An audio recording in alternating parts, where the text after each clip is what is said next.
Hello, everyone. I'm Jake. I'm Hannah. Welcome to another episode of our dissection, our autopsy, if you will, of Dave Rubin's Don't Burn This book. Our autopsy. He's deceased. He's That's on it. the table. He's Follicles wide open for all to see. Y hole exposed. Oh, you did it again. Hey, I didn't do the thing. I just referenced You did it the It's first and the second time now. So, this is we're back with Dave Rubin. This episode this chapter is don't never surrender to the mob. The mob apparently being his conscience that was so racked with guilt over his grift that he developed alopecia. It was an alopecia? Nervous. It doesn't say. It sounds like No, nervous. he says Does he the say? exact Does he say thing. alopecia? Oh, I must have skipped over I think it's like it's some sort of autoimmune disease that causes alopecia, and he started losing all his hairs from stress. Yeah. That's what this chapter is about. Really, it's about his hairline. It's and by mob he means like one person that texted him mean stuff. It's really weird. So anyway, I guess we'll just start from the beginning. Although a lot of it's about hair. He pretty much starts out. There was a very short-lived period of time when Dave Rubin's show, if you remember, this is back before the discourse really happened.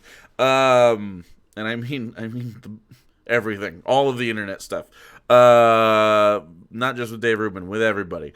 Sargon wasn't even a figment. He was just a vapor in people's minds. It was a glorious time to be alive. And then Dave Rubin happened, and he signed after leaving the Young Turks, he signed a thing with Larry King. You know him. Maybe he's still alive by the time you see this. I don't know. He's in the hospital with COVID. Yeah, he's super old. Anyway, Larry King is so old that the joke that Larry King is old has been a joke for like since 30 I've been years. alive. Yeah. I can't remember a time he hasn't been super old. But hopefully you're good, Larry King. I don't know. But he's the joke that Larry King is older than me for sure. The joke that Larry King is old might be older than Larry King. It's Mobius. It just feeds itself. He was like a Benjamin Button baby, but he never got any better. Yeah, he just got bigger. Yeah. He's time locked. Anyway, he'll never die. So, Dave Rubin signed a very short contract with Larry King's news network back in the day. You may remember it, you may not. And then Dave said, he frames this so strangely. He starts losing his hair. And he's like, do I got cancer? Do I got the AIDS? I don't know. So I go to a person and they're like, you're stressed out. And he's like, look, if you're losing your hair, that's obviously going to be a shocking moment, right? I don't necessarily not feel for a Dave Rubin in this scenario. In a vacuum, I have empathy for someone that has any health problem, as anyone that exists might also have empathy for someone with a health problem. Life is not easy; things get hard. But the way he talks about it, it's like he was more worried about the hair than the possible ailment. Isn't that weird? Yeah, okay. There's two things I wanted to bring up. First, before he actually goes to the doctor, he has a line that's emblematic of Dave Rubin's form of, I'll call it humor, that I hate. And I don't know what this kind of joke is called. I don't know. I can't define it, but Dave has made a joke similar to this in many other chapters. He says, I love my work. I live my work. There's nothing else I'd rather be doing in my life. Well, except play in the NBA. Right. But at this point, I'm right? nearly 40. I have a bad right ankle and I'm 5'11". I don't know what that joke is called, but he's made like a similar joke in that style. Like, I sure would love this thing, but I am not qualified for that thing. And that's the whole joke. It's like in the back of your head, I don't like identity politics, but he's like, I'm a gay Jewish person. It's like all the time. It's it's bad self-deprecation jokes. Yeah. Like usually self-deprecation jokes have to go another level. They have to be funny because it's something so shitty that like you can believe it's a thing, but like maybe you don't identify with it, or if you do identify with it, it might be a little bit funnier. Like I don't know. Poking a hole through the toilet paper when you shit, or something like that. That could be a funny joke that is not the most dignified moment of anyone's life, and it's happened to us all. But like something not. I wanted to be in the NBA. None of us are in the NBA except the ones that are, and they're not Dave Rubin-esque. You know what I'm saying? Like we don't play pickup basketball. I was never gonna make it in the NBA. I love basketball. Never happening. We're on a different level than people. Like it's just not a funny joke. It's just like it's the same thing as his Transformers joke, I think. It's clearly unattainable. It's not boomer humor. Maybe it's Gen X humor that I don't get. I don't know. Yeah, I don't know what it is. So he refers to, again, he has concerns. Does he have cancer? Does he have AIDS? What does he have? So he drives to a doctor in Santa Monica who specializes in trichology, which is the study of the hair and the scalp. I thought it was trichiology. I don't know science though. So literally we're both right, maybe? I don't know. Both wrong. Dave's husband, David, actually drives him because he's nervous, and I could sympathize with that. You're nervous. You don't know what's going on with your health. Yeah. Your husband drives you. Sure, makes sense. He says, fast forward an hour, and we're finally at the clinic where the doctor, who's only recently taken over the practice and is way too young to inspire confidence in us, bluntly breaks the news that I have alopecia areata, an autoimmune disease that attacks the hair follicles. Why be mean to that person? He says that this is caused by stress, right? At least that's the conjecture that he and the doctor come to. Yeah. And it leads him to thinking about discontinuing the show, the Rubin Report, or whatever show he happens to be doing at this moment, which probably would have been the end of his career, or at least it would have gone on hiatus and maybe gone down a very different path. I don't wish health problems on people, but I sure do wish he pulled the trigger on that decision. Very strangely,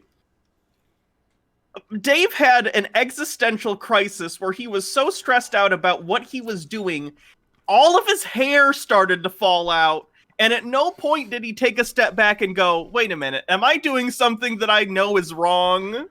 By the way, I'm not saying your anxiety is necessarily tied to actual wrongdoing. I understand that's not the case. I take medication for anxiety too. But like, when you are so racked with guilt and stress about your job that all of your hair follicles commit seppuku. Fuck! It's probably time to reflect a little bit. Hair seppuku. That's good.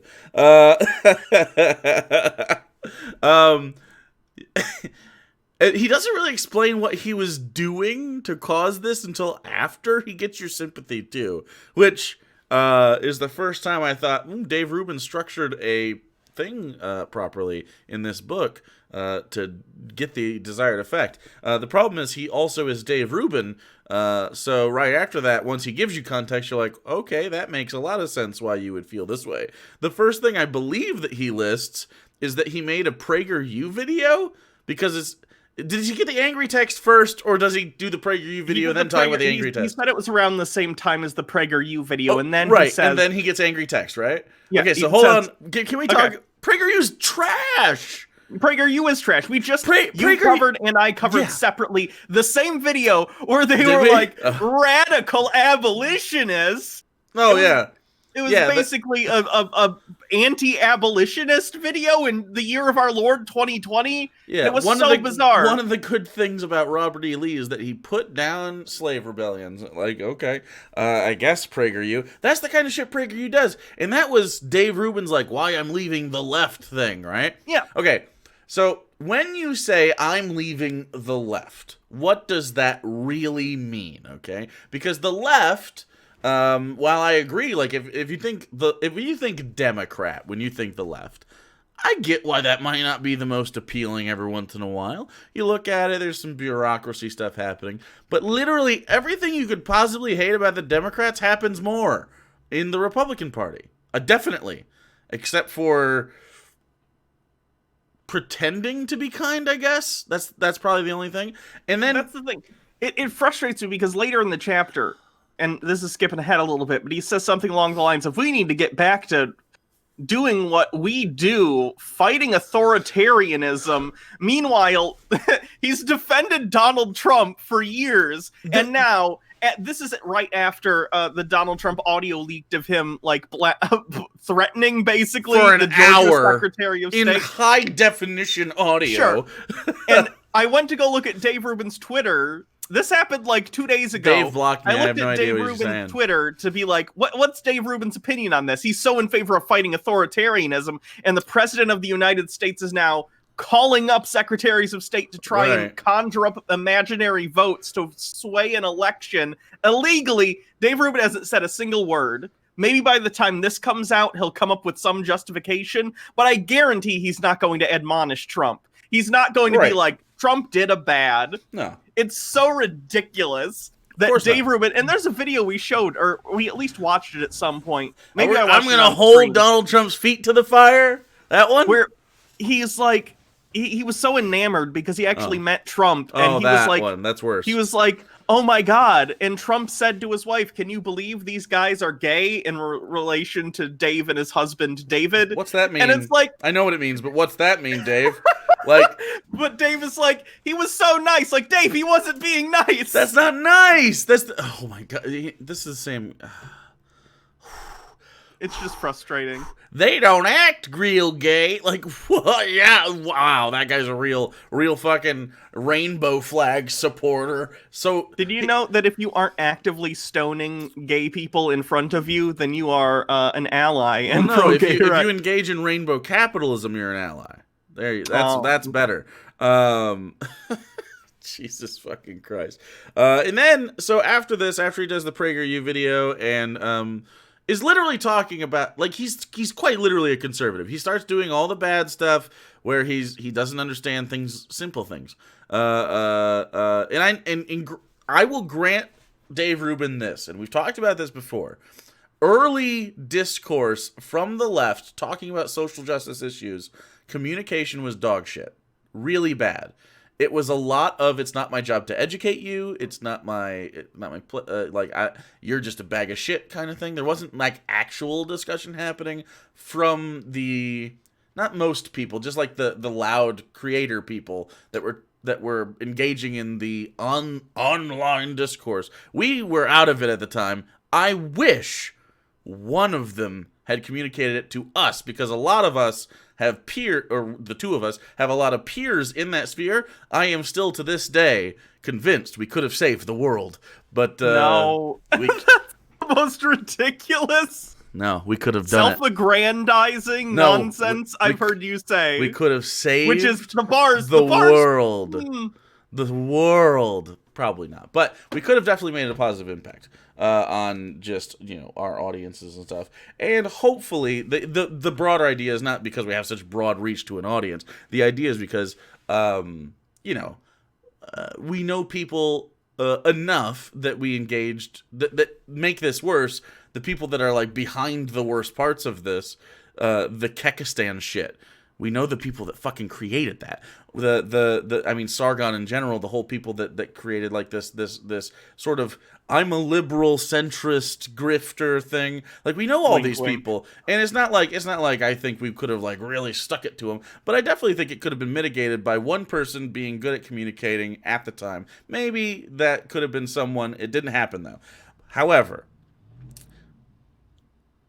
Dave Rubin then goes much further than anyone should go, and he fully embraces everything that's not these SJWs. Like, that is not the way to fucking do a discourse. And so, naturally, because he came from the Young Turks, who are progressive-ish, and I think pretty aggressive. I don't know. I don't like the way that they're very firebrand in the way that like American Atheists used to be that way. You know what I'm saying? Okay. They've sort of chilled out since then, but like I don't know if 2014 Young Turks is kind of a different beast than it changed into today. And so he gets an angry text from some lady who was a co-host on there, who we definitely won't name, right? And so he gets text from her, and she's pretty mad at him, but I don't I don't necessarily think she's wrong at all. Yeah. Like He just seems mad that someone called him out on his bullshit, basically. Right. He doesn't refute what she said. No. He's just mad that he got called, like, a bigoted piece of shit, and that he's, right. like, basically siding with people who 10 years ago actively hated gay people. He actively dismisses what she said. Although it is aggressive, I don't know what their prior conversations were, and fuck me for thinking maybe they had other conversations about this. I could be wrong. But either way, here's go the for quote. it. Yeah. She says, "You're an opportunist. Yeah. You don't give a flying fuck about friendship. Your bigotry is very clear. It's what your entire career is about now." Yeah. And none of that is untrue. I don't know about the friendship thing. I don't know him personally, but like, he's an opportunist. Abso-fucking-lutely, Dave 100%. Rubin is an opportunist. Yeah. And yeah, he is a fucking bigot. He's a down low mask on bigot, but he is. We just got done with chapters where he was 1350ing all over the fucking place. Like, Yeah, come on. 100%. I mean, he backs up, like, when you're backing up things from people that I consider are way worse than you, but you're just like their hype man. Yeah. Like, you're not good. What was I gonna say? It just seems like Dave, that's his specific example. He's losing friends, like actively losing friends, right? He's actively losing relationships, and this is part of the reason the hair story is happening, because he's like, I'm so stressed out about this. Me and my husband used to go out. He also says the term "the hottest restaurant in LA" or something like that, which is just, it reminded me of that SNL skit with the guy with The guy was who it was John? Was it Stefan. Yeah, Stefan, but the actor, Hater. John Mulaney wrote for those sketches. Yeah, beautiful. Like, I don't know how people's reaction to all of your friends unanimously going like, you fucked up. Like, anytime I feel stubborn and I go like, why were you stubborn? I feel great about myself, because there's people that do this kind of shit where it's like, you're literally your close-knit people are like, no, I disagree with this, and here's why. And they might be mad, but then you have a conversation. It's like, okay, well, that makes sense. Why do you feel that way? Like, instead he's like, I'm gay, I can't be a bigot. Like, no, David, no, that's not how it works. He's so identity politics prone with, like, him, Candace Owens, Milo Yiannopoulos, people like that. You have a little bit of the something that's not a white waspy Republican guy, and suddenly you're unimpeachable for some reason. It drives me nuts. What's the thing that happens after the phone call? There's one more thing. He gives one more example of that, I believe. I could be wrong, but he's just upset about it. You can talk about whatever you want. I don't know. Okay, I was gonna say, I think it's super. After stupid. that, he gets an experimental treatment called DPCP. I'm not going to try and pronounce the full thing, but that's the acronym, which basically involves putting stuff on your scalp twice a day, which sparks an allergic reaction. The theory is that white blood cells then attack this response rather than waging a war on your hair follicles. Because if you don't know an autoimmune disease, basically your own immune system goes to war with, like, your own body as opposed to foreign invaders. So lupus it ends up screwing you up. It's never lupus. But they're saying that basically this treatment might do something. What I found interesting, though, is this treatment. Oh, my God. Yeah. So he talks about it for a little bit, and he says, I've got disgusting gooey sores on my scalp, which ooze blood and mucus down my neck. Trust Sounds me. awful. Yeah, this does not put you in the mood for love, but I persist. Encouraged by the doctor, who doesn't take insurance, meaning the $10,000 costs are coming out of my pocket, I try to keep the faith and finish the full course of treatment, which spans 9 months. Dave Rubin, who doesn't think healthcare in America has enough issues that it needs serious reform and that his private insurance has failed, in order to save himself from preventable alopecia, needs to pay a doctor $10,000 of his own cash. And at no point does he go, this service probably shouldn't be walled up for people who can't afford it. I'm a well-to-do journalist that has a bunch of cash lying around. I just have $10,000 for this. And hey, maybe that $10,000 really hurt for Dave to lose at the time. Now it probably wouldn't, but I don't know. Maybe at the time it did. Either way, Dave, you had the $10,000 somewhere because you paid for the treatment. The fact that you don't understand that people in, no offense, more serious situations than just losing your hair, like, might have a cancer treatment that could cost thousands and thousands of dollars, just seems hypocritical that you would go through that and learn nothing about the healthcare system. Like, how do you not that we deal with? How do you not apply that to, like, what if I didn't have this money, and then that's it? That's the end of the thought process. You've completed it. He doesn't have to think that though, because he had that money. So just it's wild to me. It's wild to me. I also I thought I had a good idea last night. And maybe you can hear me out. We treat healthcare like cell phone service, where you have to pay a really bad price for the best. Clearly, the best deals in the phone market right now are like pay as you go sort of deals. If you have a phone, right? If you don't have a phone, then they sneak it into the contract. But then the contract is bad. Like, I've been fucked by Verizon and T-Mobile before because they had bad service or bad phones, and something happens where you can't figure it out. So you're stuck to a network. You have to pay really bad prices every month for a thing that, like, if you happen to be out of network, they're going to charge you even more for, except this is with your body and not a phone. Why are we like this? Why are we like this? It can be better. It can. So he goes on to discuss him going to a restaurant where he was under a heat lamp for some reason, and that exacerbated his issue to the point where he had to go to the bathroom and throw up. He basically sounded like a panic attack. Yeah, basically. He had some... I say basically a lot, sorry. He goes home, he hits rock bottom, at which point he's like, I just hit rock bottom. There's nowhere to go but up. And then miraculously, he gets, this is the worst line. Oh, Conservatives genuinely think the world works like movies. Listen to this shit. He says, in that moment, everything changed. F this, I think to myself. Giving up on everything now would be ridiculous. Yeah. Like Luke Skywalker rejecting the lightsaber from Obi-Wan, or Neo choosing the blue pill. Thought it was... Okay. Yep. Good job, Dave. He has another one later. I live in California, where Hollywood is. Okay, buddy. He also he does that in the next thing we're gonna read too for the next episode. But like, ugh, go on, please, for the love of God, more Dave Rubin, Hannah. Okay, I have something to share with you as well. I'm gonna have to share screen it. It's just audio though, so it'll be fine. You don't have to necessarily change the visual. He goes on to talk about a friend of his. Dear Tucker Carlson. Yeah, that was the thing I was thinking of. It's like he goes to Tucker Carlson, and it's like confused people are like, "You're grifting." He's like, "Why? I'm just in the battle of ideas with Tucker Carlson." Which, by the way, Tucker Carlson is on Fox News because he lost his job at CNN because Jon Stewart went on there once and destroyed him. Here's what it says. It's March 2019, and the TV anchor, Tucker Carlson, is experiencing his own leftist lynching after decades-old comments of his were dug up and used to destroy him. The people behind it are the members of Media Matters for America, a far-left nonprofit that uses its connections to tattletale on anyone who dares to question the social justice warrior agenda. I'm not going to bother detailing what his comments were, because they're beyond irrelevant. Do you have that video? Sentence.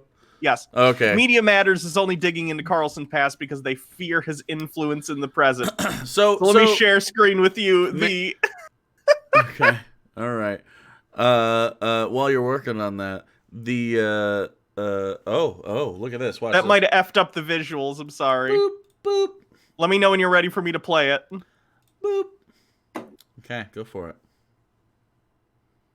Can you hear that? Yeah. Okay. Not in prison for that. He didn't. Warren Jeffs didn't marry underage girls. No, he's in prison for facilitation of child rape. Whatever the hell that means. That means he's in prison. He's in prison because he's weird and unpopular. The context is he's talking about a cult that involved child marriages and, of course, assaulting underage individuals because they can't consent. And one of the cult leaders was charged with, what's the word? I don't know. Not an accomplice.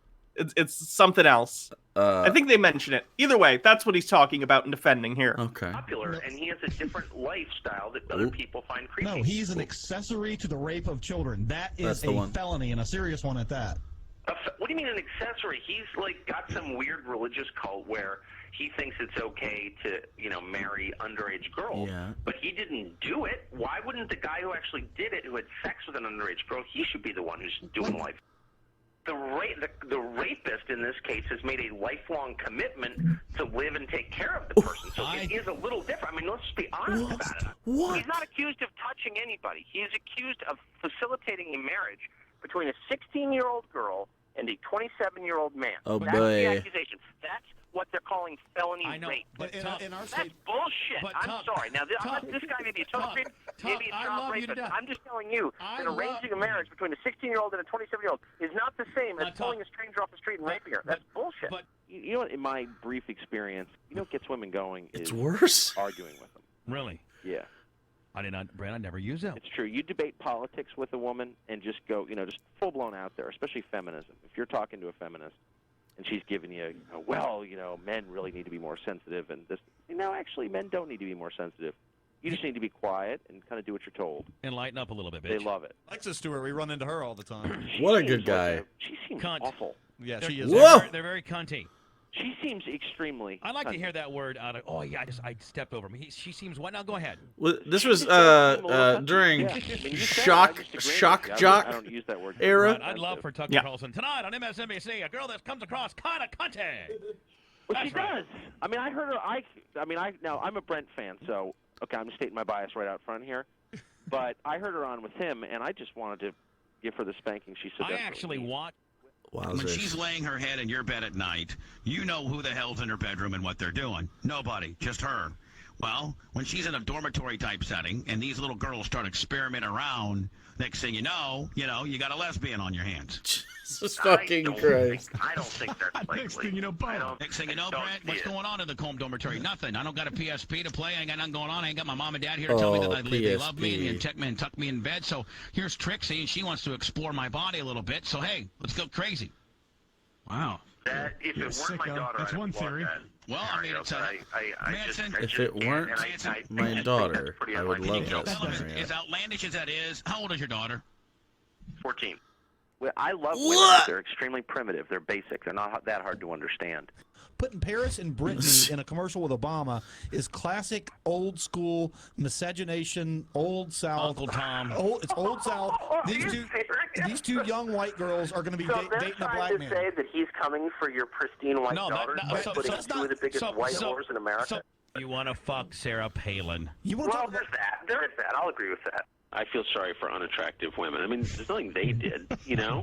What's better than hockey, weed, and whores? I mean... But you know, first of all, there's no Canadian woman that you'd want to pay to sleep with. Anybody who answers my trophy wife is my favorite possession is my hero. I don't give a shit. I'm voting for the guy. So okay, so that's the no big deal that Dave Rubin doesn't want to mention, that Tucker Carlson defended someone who facilitated underage marriages to adult men, right, and also a bunch of other just gross shit. And now, gee, why would Dave Rubin not want to be specific about what was being called out here? I wonder why. Now,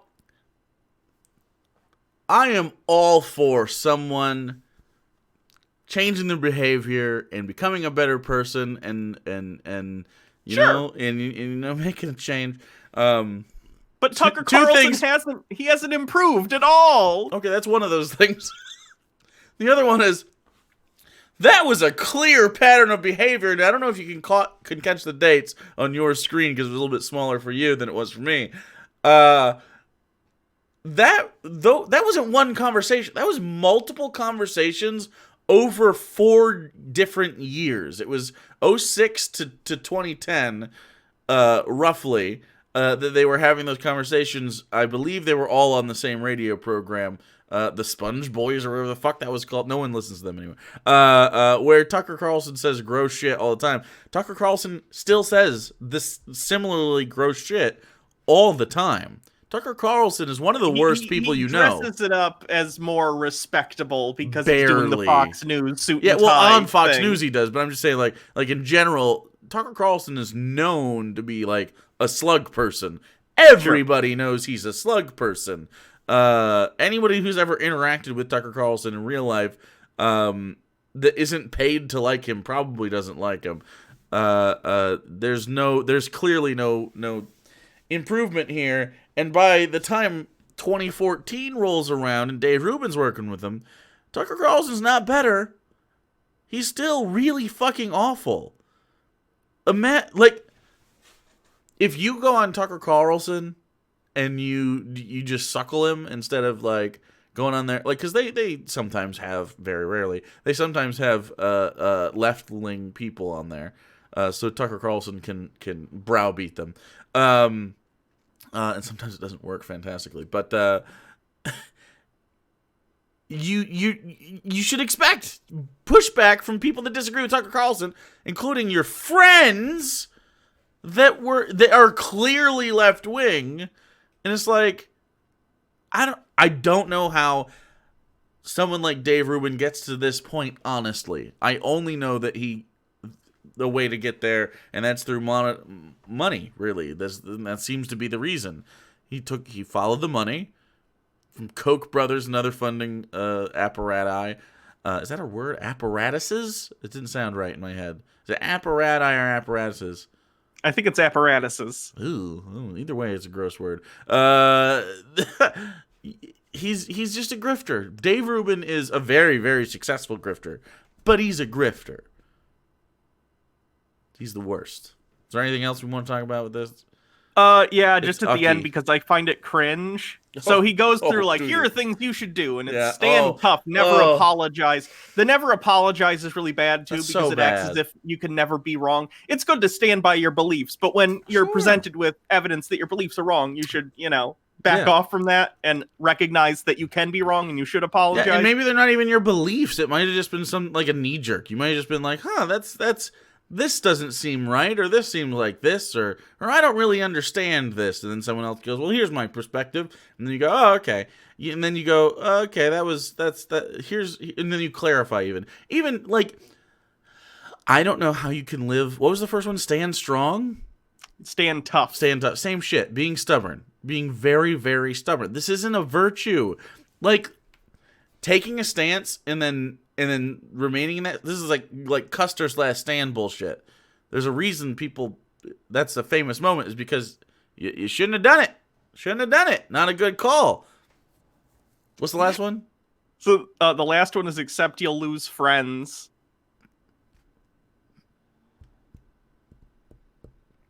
You will lose friends if you are a stubborn piece of shit who never is capable of changing their mind. Yes, probably.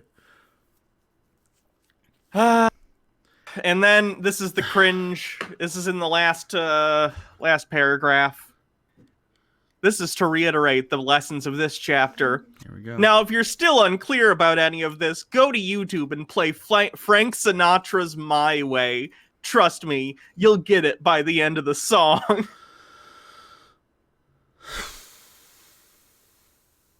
Look, okay. I like Frank Sinatra. He's okay. But, like, Real good holy talk shit, singing. dude. All I'm imagining is neckbeard, like, we're on YouTube, it's fine. Incels. Yeah. Wearing a fedora with a wall full of swords, listening to Frank Sinatra and reading this book and being like, yeah, all these lib cucks. all the pages of 12 Rules for Life stuck together. Yeah, it's not super ideal. It's terrible. Absolutely terrible. Yeah. So I think that's it. Is that it? Is there any closing thoughts besides the obvious? Hey, new information gets to change your mind. You should probably listen to other people's lived experiences. And Dave Rubin is trash.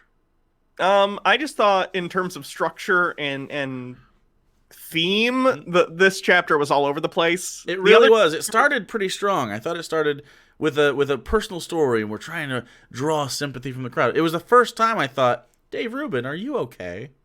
Yeah, the other chapters, while I disagreed with them, at least they kind of stuck to a main, Yeah, definitely. like, thesis, and they didn't feel like they were meandering and just jumping from topic to topic as much. This one, I was just like, okay, this is supposed to be never surrender to the mob, or spending 3/4 of the chapter talking about your hair loss, which I'm sorry about. I understand that. That's terrible, but, like... Yeah. I understand that as you waft your locks. That was fucked up. That was fucked up. Oh, believe me, my hairline, there's a reason I have the bangs. It is. We're talking about, I don't know anything about hairlines. I've had this widow's peak since I was a child, and it just won't. Seriously. Has it... Someone do a YouTube. Someone look at the YouTube. Has this changed at all? Yes. Has this changed? It has. How much? I mean, like a little you're in your bit? 30s. I know, but I don't... Someday it should be going, but my dad lost his hair before this, so it's just not really happening. If it does, I forget you dye your hair and bleach your hair. Yeah, and it's going stuff. purple pretty soon. We got new... It might be pretty vibrant. We got new bottles, but I'm going to go... I go saw him the other day. Bald, real bushy beard when that happens. When this goes, it's going. That'll be a look. Don't try to fight it, okay? It's just happening. It also means would I'm be fine. incredibly high T and manly. Or old. That's probably that, but that's fine. Anyways. You know, that is actually a thing that male pattern baldness yeah. is partially because... And since this is interesting. You've gained follicles? Yes. Interesting. This is a thing, a side effect of hormones, is it will, to an extent, either slow or reverse a little bit of male pattern hair loss, and mine has come back a little bit, not a ton or anything. If you're losing your hair and it distresses you, maybe you're an egg.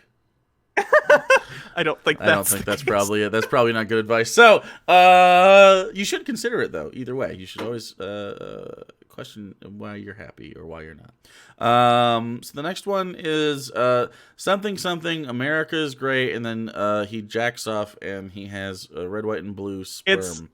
It's chapter 7. Stop hating straight white men, America, and please. Western values. Will you guys stop hating me? I've done nothing. Okay? I've done nothing. I don't deserve it. Because that's why we don't like straight white men. Is because I'm gonna hate you for your bean dad take. Did you read the rest of the thing? No. Oh, well then, you don't get to. Let's talk about being dead real quick. Oh God! Just for 2 seconds. I was confused why people were using abuse, and then I realized after people, because that was the question. It wasn't about whether he was shitty, because it was definitely he was shitty. I was like, abuse seems like a strong word here. 2 things: flavored by my own. So I was like, well, that seems normal. And then the other thing is, when I frame abuse, child abuse, I think I guess I had a very strict definition, and then listening to other people, like pretty much, shout out pronouns in my bio. Very, very good example of communication. The guy was, if you don't know Bean Dad, which is amazing, he restricted food to the kid, which was the fucked up part. And I saw it as a carrot, which is also bad. But that's how fucked my relationship is with dads incentivizing their kids to do something. I saw normality in that, and then a bunch of people were like, wait a second, that's not normal. And I'm like, wait, why isn't it normal? And then I was like, hold the fuck on. This seems strong. And then a great example of changing your mind. I made a whole thread about it. It just says R.E. Bean guy, I think. Right on. Yeah. Changed my mind in like maybe an hour. That's fucking dope. That's great. That's what I like. That's the good stuff. That's fine. I don't know. Do you think Bean Dad just made that up for like virality? No. So I followed him after that because people were getting spicy, and I was like, I want to see this conversation because I was confused why like that was a thing. And he also does I don't know if he does, a podcast with Jeopardy superstar Ken Jennings. Oh, no, not Ken. Right. And so I was like really fascinated by this individual. And the day later, he deleted his whole life off the internet because he's a bad person. Yeah, he has really yikesy shit in his tweet history, which is fucking crazy. Like really fucking crazy. It was cool. And I like to follow. If you look at my follow list, it's filled with lots of gays and then scum and villainy. Yeah, but that's all it takes. Is like you're right about a thing or you're wrong about a thing. You listen to people that are right about a thing and you readjust. That's okay. It's fine. I'm both gay and scum and villainy. Yes. You also play jizz music in your hive of scum and villainy. You should learn jizz music. It's just jazz. It's just jazz on sci-fi instruments. No, but it's got pep. Anyway, so you have to make doots. If you don't make doots, it's not jizz. So, I can't believe you fucking called it that. God damn it. George. So the next chapter is going to be shitty, and it's really short, but he's really mad at people who are actually famous. And that's funny to me. Anyway, so stick around for that next time. I love your faces. Anything else? All good? Links in the description to our Twitch pages and YouTubes and all that. Pew pew! Pew pew? Does this shirt look blue to you on this? It looks blue, right? Yeah. Purple. This camera is ridiculous. That's weird. All right.